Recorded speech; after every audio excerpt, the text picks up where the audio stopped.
제가 이렇게 보니까요, 제가 초등부 때, 유년부 때 사역했던 어린 친구들이 또 이렇게 성장을 해서 여기에 또 만난 친구들도 있는 것 같습니다. 저 알죠? 네. 네. 또 이렇게 만나게 됐네요. 네. 또 만났네요. 또 만났어요. 오늘 김한 목사님께서 잠깐 일정이 있으셔서 제가 오늘 하루 이렇게 쓰게 되어졌는데요. 제가 유년부 사역을 한 7년 전에 했던 것 같습니다. 네, 한 5년 정도 된 것 같네요. 5년 정도 전에 이렇게 했었던 것 같은데, 그때 제가 이 교회에서 이렇게 사역을 하다가 다른 교회로 이렇게 가게 되어졌습니다.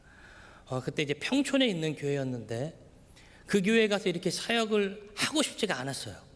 왜냐하면 제가 유년부 사역을 하면서 수련회 이렇게 전단지를 이렇게 돌렸어요. 우리 친구들한테, 그리고 학부모들한테도 이렇게 가정통신문이죠. 그걸 이렇게 돌렸습니다. 근데 그 교회에서, 그 평촌 교회에서 저희 수양관을 쓰겠다는 거예요. 네, 저희 날짜에 아주 기가 막히게. 네, 제가 지금도 혈과 기가 왕성하지만 그때는 더 혈기가 왕성했습니다. 네, 유년부 수련회 장소 다른 데로 정해 이러셔가지고, 아니 그래도 어떻게 정하라면 정해 이래가지고요, 그 7월 달이라는 그 시간에 피크잖아요.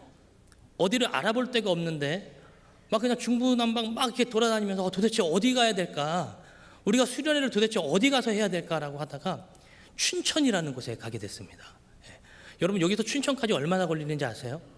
한 1시간 반에서 2시간 정도, 예, 그 정도 소요가 되거든요.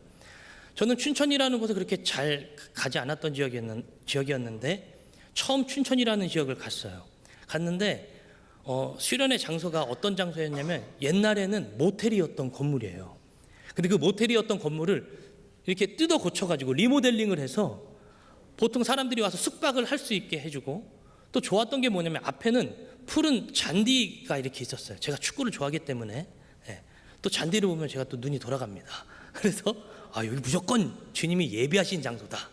그리고요, 계곡도 얼마나 좋았냐면 아이들이 노는데 전혀 부담되지 않는 어른 무릎 정도 되는 높이였어요. 너무나도 좋은 장소였습니다. 저 뒤에 강중구 집사님 앉아 맞으시죠? 그죠? 네, 기억나시죠? 그때 그 장소로 그 모텔 이름을 변경했던 이름이 뭐였냐면, 모텔이었는데 아름다운 세상이라는 곳이었습니다. 네. 근데 여러분, 옛날에 그 남자의 자격이라는 프로그램에서 그 무슨 합창단 이렇게 하면서 그렇게 막 했던 그 프로그램 기억나십니까? 근데 그 팀이 저희가 가고 난 다음에 그 자리를 또 썼던 거예요. 그래서 그 장소가 더 또 유명해졌던 그런 장소였습니다. 아이들과 그곳으로 수련회를 갔습니다. 진짜 평촌이라는 그 교회에도 수련회 장소를 뺏기고 정말로 힘들고 어려운 마음을 갖고 그 장소로 갔어요. 갔더니요, 나방새라고 여러분 아십니까? 나방이 이따만해요. 이따만해요. 거의 박쥐만한 나방이 막 날아다니고, 아이들은 제가 그때 전사 때인데, 전사님 아름다운 세상이라면서요, 왜 아름다운 세상에 나방새가 날아다녀요? 나방도 어느 정도 봐줄 수 있는 나방이어야죠. 나방이 막 이따만하게 날아다니는 거예요. 애들이 막 기절초풍하고 난리가 났습니다. 애들을 다독여서 그래도 수련해야 된다, 지하로 내려갔습니다. 여러분 나이트클럽을 가보셨습니까? 아주 기가 막힌 예배 장소였어요. 저는 나이트클럽을 개조시키면 가장 좋은 예배당이 되겠다라는 생각을 거기서 처음 갖게 되었습니다. 위에는 막 사이키가 돌아가는, 주변 방방은요 노래방 같은 게 이렇게 막 있었어요. 제가 무슨 생각을 했냐면, 여기서 애들 은혜 받게 하고 각 방으로 흩어져서 셀라룸을 군방 공부를 시키면 되겠다라는 무식한 생각을 갖고 아이들 데리고 갔습니다. 은혜로웠을까요? 은혜로웠어요. 은혜로웠다고요. 너무나 좋은 수련회를 이렇게 하고 돌아왔습니다. 주님 앞에 순종하고 나니까 또 좋은 장소를 허락해 주셨어요. 근데 웬걸 조금 있다 보니까 저희 수련회 장소를 빼앗았던 그 교회에 제가 가야 되는 상황이 된 거예요. 나는 이 교회 정말로 상대하고 싶지도 않았는데 그 교회에 가야 되는 상황이 되어졌습니다. 하나님, 지금 저를 시험하시는 거예요? 제 성격 아시잖아요. 왜 하필 그 많은 교회 중에 왜 또 저 교회예요? 근데 가라서 갔습니다. 그때는 몰랐습니다. 그 교회가 왜 우리 교회 수양관이 필요해야 했는지. 근데요, 가서 사역을 하다 보니까요, 저희 교회 수양관이 그 교회에 그때 필요했더라고요. 그 길을 가지 않으면 제가 그 상황을 몰랐을 텐데, 가고 났더니 어떤 상황이었는지를 좀 알게 되어졌던 그런 시간이었습니다. 여러분, 순종이라는 것을 좀 경험해 보십니까? 아니면 복종이라는 것을 좀 경험해 보십니까? 청소년 시기, 청년기를 이렇게 거쳐오면서요, 제가 많은 청소년들을 이렇게 만나보지만, 전 특히 위기 청소년 아이들을 많이 만나봤는데, 제가 그 아이들에게 좀 관심이 있어서. 근데 이 아이들을 만나보면 하는 얘기가 그거예요. 제가 전도사 때 청소년 사역을 이렇게 하면, 전사님, 그때 평촌에 있는 학원가예요. 그러면 공부를 어느 정도 하냐면 대치동보다 한 2단계 아래급 하는 정도 애들이에요. 대치동에 있는 애들이 학원을 사교육을 300~400만 원어치 다닌대요. 근데 평촌에 있는 애는 150만 원어치 다닌대요, 저한테. 그럼 엄마가 그걸 어떻게 되신대요. 그럼 너 평균이 몇이야? 물어보니까요, 자기 개인 프라이버시라고 저한테 얘기를 안 해주는 거예요. 그런 건 물어보지 않는 게 제가 전사 때니까 전사님한테 좋을 거예요. 이게 막 개기는 느낌이어서 더 집요하게 물었습니다. 그랬더니 150만 원어치 다니는 아이의 평균이 60점이 나오는 거예요. 놀라질 않으시네요. 60점. 다 60점 맞으셨어요? 예. 저는 놀랐는데 150만 원어치 다니고 60점이 나오니까 제가 놀랐습니다. 그래서 그 아이에게, 야, 60점이 나오는데 어떻게 150만 원, 그 값어치가 60만 원이라는 게 이게 되는 거야? 근데 전사님, 저는 학원을 안 다니면 그 점수마저도 안 나올 것 같아서 다녀요. 그러는 거예요. 이 아이를 이렇게 상담하고 만나보니까요, 아이에게 가장 필요한 건 사실 멘토였습니다. 근데 유명하고 좋은 멘토는 어때요? 바빠요. 그잖아요. 유명하고 좋은 멘토들은 다 바빠요. 강의도 많이 뛰어야 돼요. 힘들고 어려운 상황 가운데 그 아이들을 옆에서 직접 지켜줄 수 있는 진짜 멘토가 없어요. 근데요, 교회 학교 선생님, 그리고 보잘것없는 저와 여러분들 모두가 갖고 있는 게 하나 있습니다. 뭐냐면 바로 이 귀라는 것입니다. 귀. 그 아이들의 이야기를 들어주면 되는 거예요. 그 멘토라는, 좋은 멘토라는 것은 다른 것이 아니라 아이들에게 내 귀를 잠시 빌려주는 게 좋은 멘토더라고요. 그 아이들의 이야기를 많이 들었습니다. 그러면서 거기서요, 또 다른 순종을 해야 됐었어요. 뭐냐면 이 한 아이를 쫓아다니면서요, 노래방 가는 거, PC방 가는 거, 뭐 어디 가는 거, 뭐 어느 초등학교 구령대 앞에서 술을 마시는 거, 이런 것을 한번 다 따라다녀 봤어요. 그러니까요, 이 아이가요 엄청 바쁘게 살아가는 거예요. 예, 그 아이들이요 제정신이 아닌 것처럼 우리들은 생각하는데요, 그 아이들 세계에서 그거는 제정신입니다. 그러면서 이 아이들도 엄청 바빠요. 바쁜 삶을 살아가요. 근데 하나님께서 저에게 맡기셨던 것 중에 하나가 뭐냐면 그 아이를 교회에 끌어다 놓으라는 거였어요. 그게 제가 가지고 있었던, 하나님께서 저에게 주셨던 하나의 순종의 메시지였습니다. 그래서 그 아이를 따라다녔습니다. 결국에 그 아이를 교회에 앉혀다 놨죠. 근데 그런 아이들이 교회에 오면 어떻습니까? 여기서 오늘 혹시 새로 오신 분이 계십니까? 이 시간이 어떠십니까? 좀 딱딱하고 좀 어렵고 힘든 그런 자리 아닙니까? 청소년 아이를, 그냥 길거리 돌아다니는 아이를 교회에 앉혀놨더니 어떠겠어요? 아주 그냥 오징어가 따로 없어요. 그냥 막 빌빌 막 꼬아지면서 이 자리를 당장 벗어나가고 싶은 그런 마음이었습니다. 근데 저는 그 아이에게 끝까지 복음을 전했습니다. 이것이 저에게 하나님께서 맡기신 또 다른 순종이었기 때문입니다. 전혀 몰랐지만 그 아이가 지금은 그 교회에서요 다른 간사로 또 활동을 하고 있더라고요. 나중에 들은 얘기입니다. 순종이라는 것 자체를 하고 나면 지금은 안 보입니다. 예. 비전이 보여서 가는 걸까요? 아니요, 비전은 보여서 가는 게 아니죠. 그냥 하나님 말씀에 잠깐, 아니 죽을 만큼 한번 순종해 보는 거예요. 그러고 나면 그때는 모르지만 지나고 나면 하나님께서 왜 순종하게 하셨고 왜 나에게 그것을 맡기셨는지를 알게 되어진다, 그 말입니다. 근데 오늘 마태복음 5장부터 이 7장에 보면 바로 우리들이 잘 알고 있는 산상수훈이라고 하는데, 마태복음 5장부터 7장까지는 하나님께서 수많은 사람들에게 말씀을 강론하셨던 내용입니다. 그리고 많은 사람들이 이 말씀을 알고 있죠. 팔복으로 시작해서 오늘 이 집 짓는 이야기로 끝이 납니다. 하나님께서요 많은 제자들에게, 많은 사람들에게 이야기합니다. 이렇게 살아라, 저렇게 살아라. 그 율법은 잘못되었던 거였다.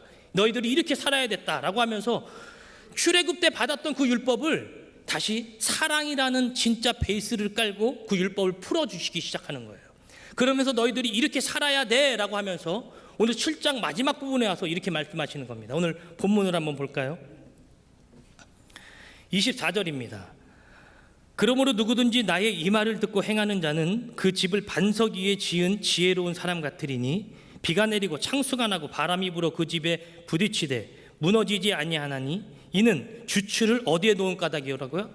반석 위에 놓았다라는 거예요. 반석 위에. 그리고 또 26절 볼까요? 나의 이 말을 듣고 행하지 아니하는 자는 그 집을 어디에 지은 자라고요? 모래 위에 지은 자라는 거예요. 이거 너무 간단한 거 아닙니까? 반석 위에 당연히 지어야죠. 근데 누가 모래 위에 짓겠어요? 근데 그런 자들이 있다라는 거예요. 근데 예수님께서 말씀하시고자 했던 요는 바로 이겁니다. 집을 안 지은 게 아니에요. 두 사람 다 집을 지었어요. 두 사람 다 집을 지어놓고 그것을 모래 위에 지었는지 반석 위에 지었는지를 알아보기 위해서는 어떻게 하면 된다고 해요?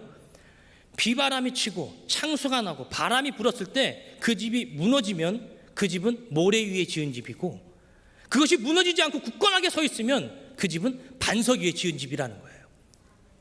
하나님께서 그 제자들에게 산상수훈의 5장부터 6장, 7장 후반부 직전까지 이야기해주고 나서 말씀하시고 나서 그들에게 부탁하는 겁니다. 너희는 집을 모래 위에 짓지 말고 반석 위에 지어라. 모든 그리스도인이 그렇게 지어야 됩니다. 근데 여러분, 이 말씀이요, 쉬운 것 같지만 어려운 말씀이라는 거예요. 어디가 모래고 어디가 반석인지 우리는 모릅니다. 그냥 짓는 거예요. 우리가 어떻게 하는 게 신앙생활을 잘하는 거고 어떻게 하는 것이 신앙생활을 못하는 건지도 잘 모릅니다. 사실 감이 없다라는 거예요. 저도 목사 안수 받은 지 1년 됐습니다. 이거 잠깐 내려놓고 설교하겠습니다. 전 아직 이게 부담스러워요. 저는 이게 굉장히 부담스러운 사람이에요. 굉장히 부담스러운 사람. 근데요, 이거 내려놓으니까 굉장히 심장 쪽이 편해지네요. 어느 건지 몰라요. 그죠? 모래가 어디고 반석이 어딘지 몰라요. 근데 단 하나 우리들이 짐작하면서 알 수 있는 건 있어요. 청년의 때니까 알 수 있는 게 있잖아요. 어디가 모래고 어디가 반석일까요? 신앙생활을 하면서 그냥 가만히 이렇게 생각을 해보면 일단은 여러분 비행이라는 게 성립되기 위해서는 세 가지 조건이 필요한데, 첫째는 음주입니다. 그죠? 음주 해보시는 분 여기서 손 들면 좀 이상한 거죠, 그죠? 음주를 해봐야 돼요. 비행이 성립되려면. 담배도 펴봐야 돼요. 왜 툭툭 쳐요? 그 사람이에요? 같이 했어요? 장훈 형제 이따 좀 저랑 이렇게 1대1로 면담 좀 해야 돼요. 아니에요? 알겠어요. 알았어.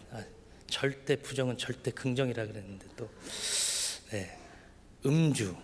두 번째가 뭘까요? 성적 욕 아닐까요? 그죠? 그 부분을 또 가서 또 보고 듣고 또 어떤 친구도 경험도 해보잖아요. 마지막 세 번째로 가출이라는 겁니다.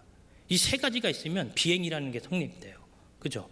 이것은요, 우리 청소년 그리고 우리 청년들에게도 해당됩니다. 청소년 기본법이라고 있는데 만 24세까지를 청소년이라고 해요. 우리나라 기본법에. 여기 만 24세 계시죠? 좀 계시죠? 여러분들은 한국에서 대한민국에서 청소년입니다. 청소년 보호법이라고 있습니다. 그 보호법은 만 19세 이하입니다. 그러니까 19세까지는 술, 담배를 못 파는 거예요, 우리나라가. 그래서. 근데 다 이미도 중학교 때, 빠른 친구들은 초등학생 때 다 경험하잖아요. 그죠? 제가 한 번은 초등학교에 전도를 하러 갔는데 한 아이가 이럽니다. 담배가 없어. 제가 옆에서 한마디 해야 될까요? 불은 있어? 아이들의 세계. 여러분, 초등학생들 빠른 친구들은요, 아주 금방 봅니다. 그런 거예요. 아주 빠른 애들은 금방 봐요. 그러면서 이 비행이라는 것을 경험하게 됩니다. 근데요, 신앙생활을 하는 사람들도 음주, 가출, 음행, 이 세 가지를 벗어날 수가 없어요. 가출은 좀 우리 청년 때는 좀 생각을 해봐야겠지만, 근데 이 부분은 항상 우리들에게 유혹으로 다가옵니다. 그러면 신앙생활을 잘하면 그것을 다 방어해낼 수 있고 이겨낼 수 있을까요? 저는 묻고 싶습니다. 여러분은 다 그거 방어해냅니까? 이겨냅니까? 제가 신천을 가도요, 저는 결혼을 했어요. 예쁜 여자 천지야. 눈을 어디다 둬야 될지 모르겠어요. 하나님, 대한민국 수준이 이렇게 높아졌습니까? 신천만 나가면, 강남역을 가면 더 대단합니다. 정말 멋진, 아주 쭉쭉빵빵 멋진 여자들이 굉장히 많이. 여자 자매님들은 안 그렇습니까? 지나가면 멋진 남자 투성이죠, 그죠? 아니에요. 예, 저만 나쁜 놈이 되는 거예요. 예, 저만 나쁜 놈이 일단 되고, 예, 일단 저는요, 가도 지하철을 차도요, 앉아 있으면 자리를 양보하게 돼요. 왜냐하면 앞에 자매님이 쓰면 눈을 어디다 둬야 될지 모르겠어요. 가만히 있으면 가슴이고, 내리면 여기고, 위를 보면 또 쳐다볼 수도 없고, 그리고 눈 감고 가요. 이게 저의 현실입니다. 여러분, 오픈한 거예요. 저는 이러고 살아갑니다. 네. 이거 달았는데도 그래요. 저라고 뭐, 제가 가끔씩 박주 목사님하고 여기서 기도하거든요. 밤 11시에 막 예수 하면서 막 기도해요. 그리고 다음날 일어나잖아요. 신천 나가잖아요. 똑같아요. 아니, 주님, 나는 기도를 그렇게 열심히 했는데 왜 이걸 못 이겨요? 여러분, 안 그렇습니까? 하나님께서요, 우리들의 마음을 어떻게 붙잡아 주시는 건 다른 것이 아니에요. 내가 기도하고, 내가 말씀 보고, 내가 큐티 생활하고, 그러고 여러분 신천 나가보라, 그 말이에요. 강남 나가보세요. 여러분들의 시선과 눈과 마음이 어디로 갑니까? 저는 이거 달고 있는데도 그리로 가더라고요. 다른 말로 하겠습니다. 제가 지킬 수 없다라는 것입니다. 반석 위에 세우고 모래 위에 세우는 것은 나의 노력과 나의 의로 이루어지는 것이 전혀 아니라는 거예요. 그럼 뭐냐면 절대적 하나님 주권하에 나의 삶이 움직여져야 된다, 그 말입니다. 그것이 아니면 우리는 이 땅을 살아가면서 나에게 오는 모든 시험거리를 절대 이길 수 없다고 성경은 곳곳에서 우리들에게 이야기하고 있습니다. 여러분, 성경을 자세히 보면요, 우리들에게 할 수 있다고 했을까요? 단 한 구절도 저와 여러분들에게 너는 할 수 있어라고 말한 구절이 한 구절도 없습니다. 우리는 불가능한 자입니다. 할 수 없는 자입니다. 그 사람을 성경은 죄인이라고 그럽니다. 죄인이 다른 말로 말하면 할 수 없는 자가 할 수 있는 척하는 것 자체가 바로 죄인이라는 거예요. 그래서 모든 그리스도인은 내 힘으로 살아갈 수가 없는 자죠.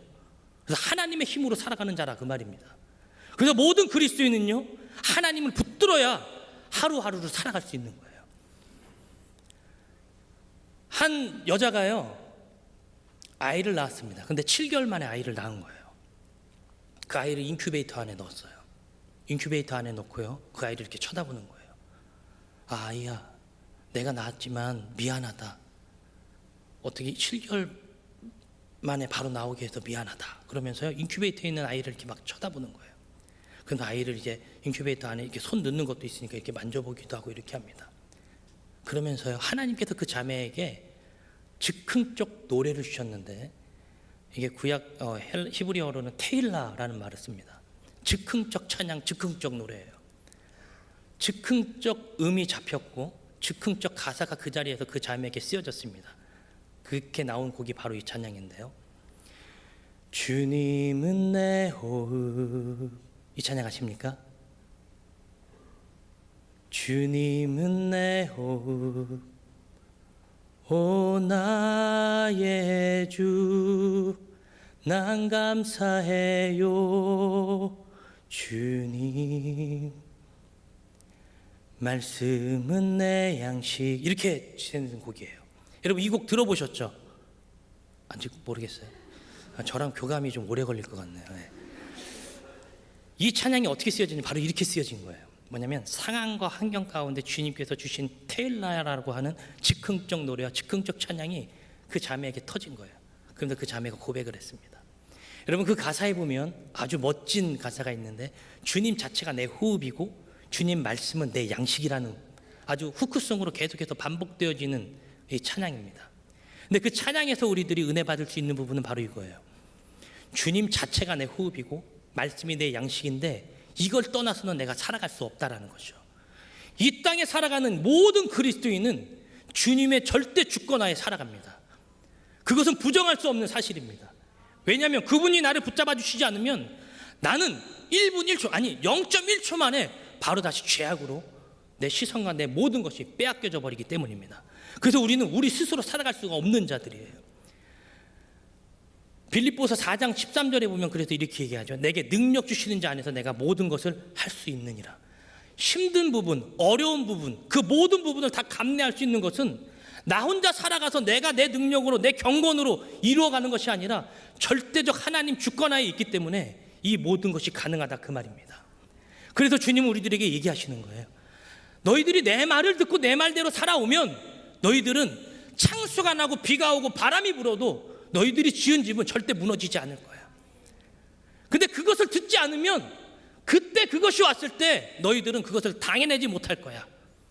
내가 너희들에게 산상순이라는 5장부터 7장 중반 후반부까지 이 많은 것을 가르쳐줬는데 이것을 들었다고 너희가 알고 있다고 해서 이것이 너희들의 것이 되는 것이 아니라 이렇게 살아가야 너희들의 것이 될 거야 라고 주님이 말씀해 주시는 그 장면입니다.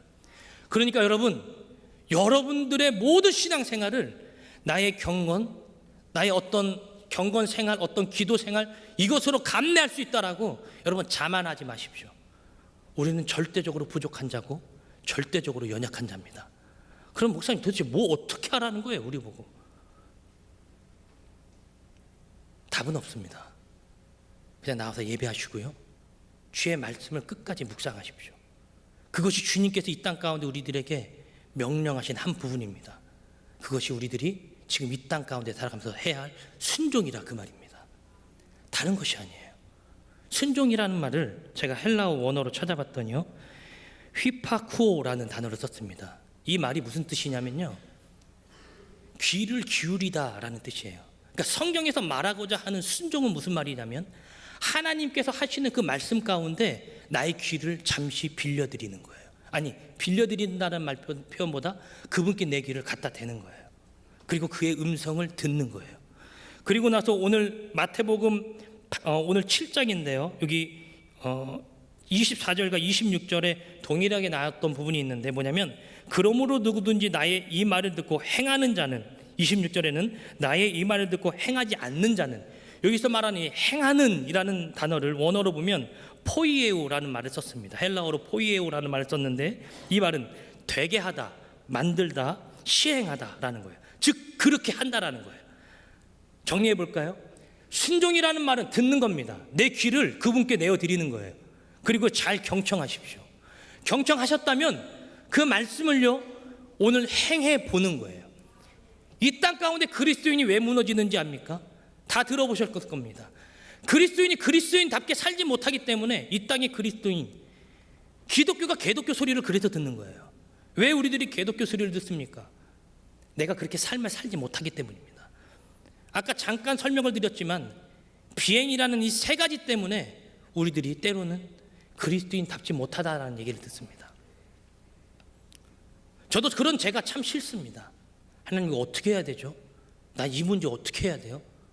근데 하나님은 항상 한 말씀밖에 없어요. 뭐냐면 네가 내 말 가운데 경청하고 듣고 행하라는 거예요. 그 전체를 요약해서 말하면 바로 순종이라, 그 말입니다. 우리들의 어떠한 열심과 어떠한 것으로 내가 경건생활 열심히 해야지, 내가 진짜 땀 흘려 열심히 해야지, 아니요, 그것 갖고 안 돼요. 마커스 예배 김남국 목사님이라는 분이 이런 얘기를 하더라고요. 모든 사람에게 다 진심이 있다라는 거예요. 다 진심은 있죠, 그죠? 예수님을 사랑하는 진심이 없는 사람이 어디 있습니까?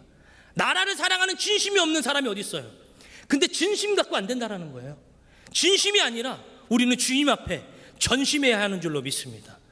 그 전심이 나아갈 때 하나님이 우리를 바라보시는 거고, 그 전심으로 통하여 우리들이 신앙생활을 펼쳐나간다면 하나님께서 우리의 그 전심을 보시고 이 땅 가운데 우리를 빛과 소금의 역할로 사용하신다라는 거예요. 여러분 이런 얘기 많이 듣지 않습니까? 비전을 주십시오, 꿈을 주십시오. 내가 나가겠습니다, 내가 하겠습니다. 뭐가 있어야 할 거 아니에요, 그죠? 나의 경건, 나의 열심으로 이 모든 것을 할 수 있을 것 같아? 아니요. 그것 자체가 여러분 우리들이 나의 신앙생활을 이미 높이 평가하고 거만해지는 자세예요. 신약 성경의 바리새인과 사두개인들이 왜 무너졌습니까? 그들이 성경을 몰랐습니까? 기도하는 방법을 몰랐습니까? 다른 것이 아닙니다. 말씀을 듣고 말씀을 알긴 아는데 순종하고자 하는 행위와 행동이 부족하니까 그들이 무너지고 쓰러지는 거예요. 성경은 날마다 무너졌던 것을 우리들에게 반복하여 보여줬습니다. 다른 것이 아닙니다. 하나님을 모릅니까? 무지에서 넘어지는 사람들도 있습니다. 근데요, 아는데 넘어지는 그리스도인이 더 많다라는 거예요. 아는데 무너지는 그리스도인. 왜 무너질까요? 왜 넘어질까요? 행하고자 하는 전심이 없기 때문입니다. 행하고자 하는 실력 자체가 없기 때문이에요. 그렇기 때문에 무너집니다. 서울대 가려면 뭐 해야 됩니까? 너무 높은 데를 잡았나요? 성균관대 가려면 뭐 해야 됩니까? 뭐 해야 돼요? 대학교 가려면 뭐 해야 되죠? 공부해야죠. 그죠? 그 우리 모두가 다 아는 거 아닙니까? 근데 공부를 안 해요. 그럼 대학교 갈 수 있습니까? 그게 이 땅의 이치입니다. 때론 신앙이라는 것에 굉장히 높을라. 난 공부 안 해도 아니요, 공부해야 돼요. 공부한 사람이 서울대학교 가는 거예요. 행하지 않는 믿음은 야고보서에는 죽은 믿음이라고 이야기를 했습니다. 오늘 마태복음에는 바로 우리들에게 이 행함이라는 부분을 좀 강조하고 있습니다. 창세기 말씀을 좀 잠깐 살펴볼까요? 그 하나님의 말씀을 거역했던 세대가 어떻게 됐는지를 좀 말씀을 보면서 좀 알아갔으면 좋겠는데요. 2장입니다. 창세기 2장 7절입니다. 창세기 2장 7절 시작. 여호와 하나님이 땅의 흙으로 사람을 지으시고 생기를 그 코에 불어넣으시니 사람이 생명이 되어졌다. 여기서 말하는 이 생명은 한문으로 보면 날생자와 영자를 썼습니다. 다시 말하면 살아있는 영혼이라는 거예요. 그죠? 다른 것이 아니라 살아있다고요. 하나님께서 코에 생기를 불어넣으시니까 그 영 자체가 살아났다 그 말입니다. 근데 이 영이 어떻게 되냐면 6장입니다. 창세기 6장 3절로 가서 보면 여호와께서 이르시되 나의 영이 영원히 사람과 함께하지 아니하리니 이는 그들이 뭐가 됐다고요? 육신이 되어졌대요. 그들이 죄를 지었어요. 선악과를 따먹었더니 이제는 생명이 아니라 뭐가 되어졌다 그래요? 육신이 되어졌다는. 다시 말하면 영이 없는, 영 자체가 죽은 고깃덩어리 육신이 되어졌다 그 말입니다. 그런데 이랬던 자들이 7장으로 갑니다. 7장 4절 말씀. 주님께서 이제 어떻게 생각하시면 시작. 지금부터 7일이면 내가 40주야를 땅에 비를 내려 내가 지은 모든 생물을 지면에서 쓸어버리리라.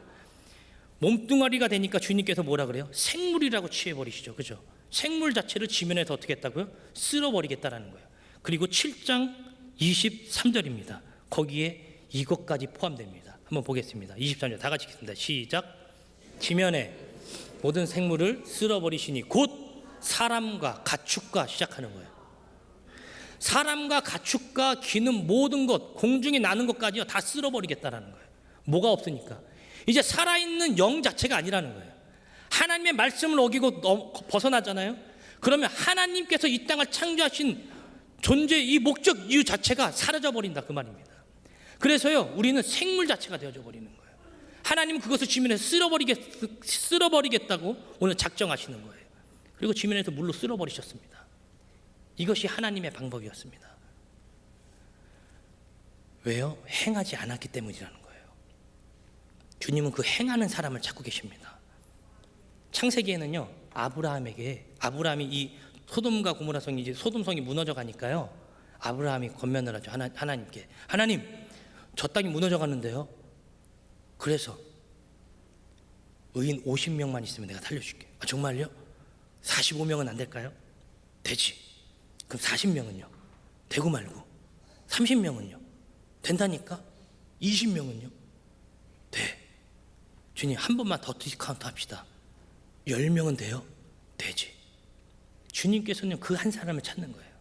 예레미야 5장 1절에 예레미야야 네가 이 성 끝에서 저 성 끝까지 의인한 사람을 찾으면 내가 이 성을 멸하지 않으리라. 주님께서는 그 한 사람을 찾고 계시는 거예요. 행하는 사람, 따라가는 사람, 하나님의 말씀을 듣고 순종할 수 있는 그 사람을 하나님은 지금 찾고 있다 그 말입니다. 근데 그 사람이 없는 거예요. 아니, 저는 우리 하늘비전교회 청년 모두가 그런 사람이 되어지기를 주님의 이름으로 축복합니다. 이 땅의 사람들은 우리들에게 스펙이라는 걸 요구합니다. 이 신용현 목사도요, 목사들끼리 이렇게 만나면 그런 얘기 가끔씩 하는데, 제가 공부를 되게 오래 했거든요. 신학이라는 공부를 오래 했습니다. 근데 제가 지금 뭐 하는지 알아요? 담임 목사님 비서실에서 비서 활동을 하고 있어요. 비서가 가장 많이 해야 되는 게 뭘까요? 담임 목사님 부축해 드리는 거예요. 넘어지시면 안 되니까 보호해 드려야 돼요. 어떨 땐 손님 오면 커피를 타야 돼요. 여러분, 제가 커피를 못 마시는 사람이에요. 근데 제가 커피를 타요. 제가 커피 맛을 모른다니까요. 근데 이거 해가지고 타요. 근데도 저는 지금도 못 마셔요. 어디 가면, 카페 가면 다 커피 마실 때 저는 과일 주스 주세요 그래요. 아니면 우유를 좀 주시던지 주스를 주세요. 근데 그런 거 하는 거예요. 근데 이거를 제가 지금 3년 4년째 이렇게 지금 하고 있거든요. 여러분, 제가 하나님 앞에 이런 기도를 했어요. 하나님, 난 신학 공부했잖아요. 근데 나는 왜 지금 이 자리에서 커피 타고 있어야 돼요? 저희 은사 개발이 하나 생겼어요. 제가 운전을 되게 잘해요. 이제 담임 목사님을 모시고 여기저기 다 다니다 보니까요, 운전이라는 저희 은사 개발이 됐어요. 저 운전 진짜 잘해졌어요. 네. 운전 배우고 싶으면 저한테 오세요. 운전을 진짜 잘해요. 네. 저도 깜짝 놀랐어요. 나 운전 잘하는구나. 빨리 가게 되고 빨리 가는 것도 가르쳐 드릴게요. 벌리면 쏘면 돼요. 네. 하나님께서 저에게 또 그런 자리를 맡기셨습니다. 근데요, 중요한 건 이거예요. 여러분들에게 있는 자리, 삶, 형편 저는 잘 모릅니다. 그렇지만 지금 있는 자리, 삶, 형편이요, 하나님께서 지금 여러분들에게 맡기신 환경이고 그 자리에서 여러분들이 지금 견뎌내길 원하신다, 그 말입니다. 그것을 여러분 놓치지 마십시오. 제가 아까 서두에 말씀드렸지만 우리는 절대적 하나님 주권하에 살아간다, 그 말이에요. 그것이 성립되어지면 우리가 어디 있든 그것은 문제될 게 없습니다. 왜냐하면 하나님께서 저와 여러분들을 붙들고 계시기 때문입니다. 제가 한 글을 찾았는데요, 이걸 좀 읽으면서 오늘 설교를 좀 마무리할까 합니다. 아마 보신 분들도 있을 거고, 모퉁이돌 선교회라고 혹시 들어보셨습니까? 북한 선교를 하는 단체인데 거기 이상 목사님이라는 분이 거기 목사님이시거든요. 그분이 이런 글을, 설교를 하시면서 이런 글을 썼는데요, 제가 한번 읽어보겠습니다. 이상 목사님이 이제 북한에 있는 그 사람을, 할아버지를 만난 거예요. 그래도 밥을 준다고 하니 냇물을 건너오셨습니다. 바지를 걷어올리고 징검다리를 하나둘 조심조심하며 건너오셨습니다. 옷은 남루했습니다. 추워 보였습니다. 신발은 다 해져 있었습니다. 얼굴은 검게, 아니 병색이 완연했습니다. 그래도 조선족이 큰 소리로 김씨 아저씨 저녁 자시러 오시라 해라 외치니 3명의 젊은 친구들과 함께 건너오셨습니다. 젊은 친구라야 60대 후반입니다. 이 할아버지는 79세였습니다. 그 할아버지는 비굴하지 않았습니다. 오히려 거룩함과 경외함이 느껴진다고 할까요? 저는 이야기를 나누기 전 한마디 말을 건졌습니다. 할아버지, 왜 북한에서 나오시려고 해요? 그랬더니 할아버지 대답입니다. 찬송이나 마음 놓고 한번 불러보고 싶어서. 눈길을 피하려 땅 바닥에 시선을 두고 우물쭈물 쏟아낸 말입니다. 왜 탈출하려는가라는 질문에 노인은 겸손하게 답을 하셨습니다. 찬송 한번. 할아버지가 건너온 그 냇물 소리마저 들리는 듯했습니다. 허름한 진마루에 걸터앉은 우리, 아니 그분들의 모습이 잊혀질까 오히려 두려운 정막이 흘렀습니다. 할아버지, 언제 나올 수 있으세요? 빠를수록 좋지 않을까요? 순간 내 머릿속에는 계산이 돌아가고 있었습니다. 이미 65명의 탈출자들이라는 말을 들었던 터여서 비용을 계산하고 있었습니다. 방법과 이동할 길목들을 구상하고 있었습니다. 중국의 공안들을 어떻게 설득해야 할지, 그리고 어느 산을 넘어야 할지. 아이들도 있다지 않는가, 긴 생각을 할 상황이 아니었습니다. 어려운 이들을 도울 것뿐인데 찬송 한번 마음 놓고 불러보고 싶다는데 무슨 설명을 붙여야 할까? 도와드리겠습니다. 한마디로 결론을 내리고 끝을 내렸습니다. 아니, 그렇게 말을 쏟아냈습니다. 순간 노인의 입 속에서 흘러내리는 말이 있었습니다. 그래도 결정하기 전에 하나님께 물어보아야 하지 않을까요? 그리고는 일어나 울터리 밖으로 걸어 나가고 계셨습니다. 한 10분이나 걸렸을까요? 노인이 돌아오고 계셨습니다. 제 눈은 노인의 얼굴에 멈추었습니다. 그 거친 얼굴에 눈물이 흘러내렸습니다. 주먹을 쥐고는 몸을 곧게 세우셨습니다. 내가 하나님께 물어보았소. 저 미국에서 온 이 목사가 우리를 돕겠다는데 따라갈까요? 라고. 그런데 하나님은 이렇게 말씀하셨습니다. 내가 능력이 없어서 너희들을 북주 손에 남겨두는지 아느냐고 하시더군요. 서서 이렇게 말씀하시는 노인의 어깨가 들썩거렸습니다. 목사님, 매 맞는 것도 하나님의 뜻이랍니다. 굶는 것도 하나님의 목적이랍니다. 혹시 기회가 주어지면 남조선으로 가서 찬송이라도 실컷 부르고 집에 가고자 했는데 이 땅에 남는 것도 하나님의 뜻이라시니 숨소리가 거칠어지시더니 어서 가시라요, 경찰이 온다고 하지 않소. 누군가가 노인에게 알린 모양이었습니다. 일단은 철수해야 했지만 저는 좀 더 머물기를 원했습니다. 가지고 간 돈도 드려야 했고 노인의 말도 좀 더 들어야 했습니다. 지금도 늦지 않았으니 서울로 가시자고 한 번 더 권하는 중에 노인은 나도 아오, 자유가 무엇인지 예배당 종도 쳐봤고 성가대도 주일학교 교사도 해봤지요. 하지만 이 자리에 머무는 것이 하나님의 뜻이라고 하시니 자유보다 하나님의 말씀을 들어야 하지 않겠소. 암내다 암내다. 자유라는 게 좋은 게지. 마음 놓고 성경 읽고 천성하고 새벽 기도도 나가고 헌금도 할 수 있고 천국에서 만나자요. 이 북한 어르신은 다음에 이상 목사님 찾아갔더니요, 그 자리에서 그 신앙을 고수하시다가 매 맞아 돌아가셨다고 합니다. 일가족의 성명과 함께. 여러분, 우리는 너무 편하고 너무 자유로운 생활 가운데 이런 공간에서 예배합니다. 근데 북한에는요, 찬양하고 싶어도 찬양을 못해요.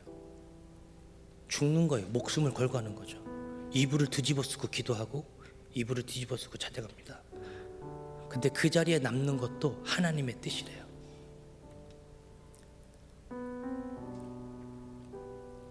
이것 자체가 저는 순종이라고 생각합니다. 여러분들에게 있는 상황, 환경 저는 잘 모르지만 아마 저의 마음과 비슷하지 않을까 생각합니다. 여러분, 그 자리를 지키십시오. 하나님이 지금 그걸 원하십니다. 능력과 어떤 경건을 쌓는 거 굉장히 좋아합니다. 예, 그거 해야 됩니다. 근데 그거 할 수 있는 실력을 길러내십시오. 하나님이 이 땅에 그 한 사람을 찾고 계십니다. 기도하면서 나가겠습니다. 기도합시다. 하나님, 내가 할 수 있는 것이 없고 나의 경건의 노력으로 많은 것이 부족하지만 내가 주의 말씀 가운데 순종한다라면 이 모든 것이 가능함을 내가 선포합니다. 하나님, 내가 순종하게 하여 주옵소서. 알지만 말고 이제 행하게 하여 주옵소서. 그래서 이 땅 가운데 하나님의 빛과 소금의 역할을 아름답게 감당한 우리 모두가 될 수 있도록 도와달라고 우리 다 같이 한번 예수여 세 번 부르고 통성으로 부르짖어 기도합니다. 예수여, 예수여, 예수여. 사랑의 아버지 하나님, 감사합니다. 오늘도 주님께서 우리를 불러주셨고 인도하여 주셨고 이 자리 가운데 예배하기를 원하셨고 내 삶과 형편이 어떤지 모르지만 하나님, 내 자리에서 내 위치에서 하나님은 이 자리를 버티는 것을 원하신다라면 나는 감당할 수 없고 내가 할 수 있는 실력이 없지만 그래도 하나님 붙들어 주시면 나 이거 하겠습니다. 하나님, 나 여기 인도해 주시면 나 이거 가겠습니다. 다른 것이 아니라 그 길이 하나님께서 나에게 맡겨주신 것이라면 나 그 길 가겠습니다. 하나님, 나에게 견딜 수 있는 실력 주시고 버틸 수 있는 능력을 주셔서 하나님을 정말로 기쁘게 해드리는 이 땅 가운데 빛과 소금의 역할을 아름답게 감당한 우리 모두가 될 수 있도록 성령님 인도하여 주옵소서. 성령님 인도하여 주옵소서. 성령님 인도하여 주옵소서. 사랑의 주님, 오늘도 결단합니다. 아는 지식에서 이제는 행하는 믿음으로 전진하는 우리 모든 청년부가 될 수 있도록 성령 하나님 인도하여 주옵소서. 나의 경건이 자랑이 아니라 하나님 인도하여 주시는 1000가지 만가지라는 것보다 한 가지를 실천하는 우리 모두가 될 수 있도록 주님 인도하여 주시옵소서. 지금은 우리 주 예수 그리스도의 은혜와 하나님의 사랑과 성령의 충만하심이 행하기로 결단하는 이 자리에 있는 모든 성도들 머리 위에 지금으로부터 영원토록 함께하옵시기를 예수님의 이름으로 간절히 축원하옵나이다. 아멘.